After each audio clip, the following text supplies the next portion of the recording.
L'artiste nîmois José Pires bouscule le monde de la peinture.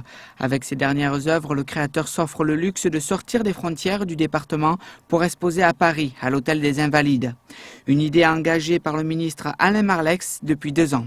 Le sous-titre d'exposition, c'est le guerrier du Moyen-Âge, de la féodalité à la Renaissance. Donc ça fait quand même une belle fourchette, une belle palette dans le temps.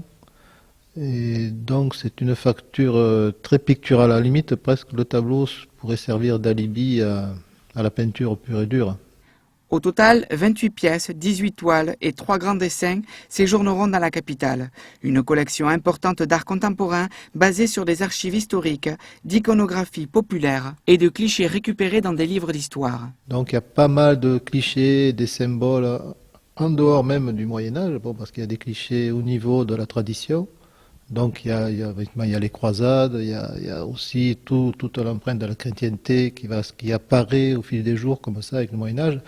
Et c'est cette institution de la chrétienté qui va aller prêcher la bonne parole pour défendre les pèlerins justement qui se rendaient à Jérusalem. Donc toute l'histoire démarre un petit peu avec ça.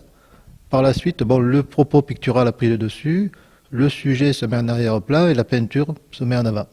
L'artiste reste conscient que cette exposition aux Invalides est un privilège dans la vie d'un peintre, la porte ouverte sur un univers artistique différent. Oui, les Invalides à Paris, c'est vrai que c'est énorme.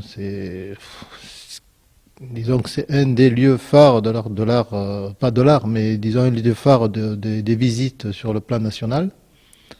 Donc c'est vrai que rentrer à Paris par une porte aussi grande que celle-là, il ne faut pas se tromper. Donc il faut bien maîtriser son sujet, avoir un travail intellectuel en amont de façon à... Parce que c'est quand même un musée qui a une vocation très particulière. Donc c'est pas une galerie d'art, c'est pas un musée d'art contemporain, c'est quand même le musée de l'armée.